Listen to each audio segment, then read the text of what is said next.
Ulan. Yan. Yan si Boss Dan. Ano pala ito, may experience pala sa pagsusukat ito eh. Dati sa government siya. Si Sir Dan. Ano yung pilihan mo, Sir Dan? Paharilyaga. Paharilyaga, oo. Taga rito rin sa Baler. Baler Dinadjawa, no. O, sila yung nag-ooperate dito. Ito kanilang apartment yan, ano. Yan. Kaya lang, umulan na. Kaya ano naman yan? Oo. Para pag sa tao.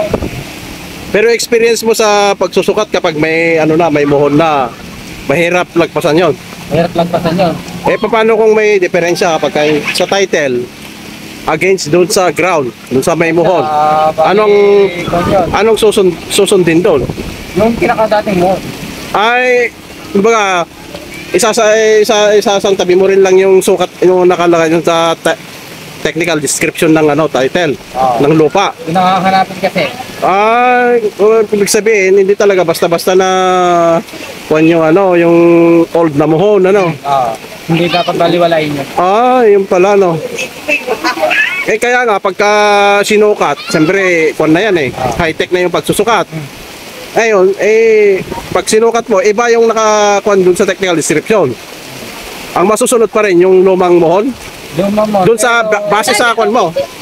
Panyo na bali kung talagang mag-uusap yun.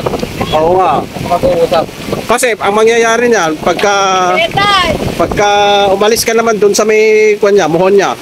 Kukuha ka sa kabila. Yung kabila kukuha na naman sa kabila. Hanggang buong Pilipinas mabaguhin mo yung sukat. Pero pagka natumbok mo ang dagat, stop ka na dyan, di ba? Pero kapag wala ka natutumbok na dagat, tuloy-tuloy yan na kaya yung pala kino-consider pa rin yung muhon, ano? Ilang taon ka ba nagsukat? Ano ko bali 3 years ako nasama sa sukat. Pero dito sa kwan yun, LGU. Local government unit ng dito sa government. Dito sa ano ba yun? Dinadjawan o? Ayun. So si Sir Dan, mayroong experience pala sa pagsusukat. Bali, empleyado siya ng government dati. Kaya alam niya, mahirap din yung sinusukat nila kasi karamihan yata bundok, ano? Bundok. Pati pa itong mga dagat na susukat pa yan? Hindi, ito lang ano.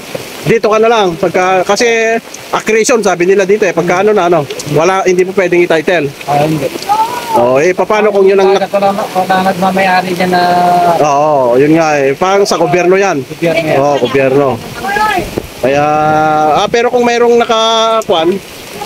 nakakuha doon pwede niyang kuhan, di ba? Pwede niyang ikon yun. Parang ganito.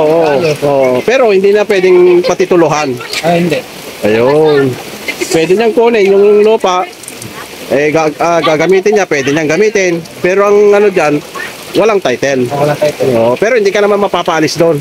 Pero pag kailangan ng gobyerno, papalisin. Ayun.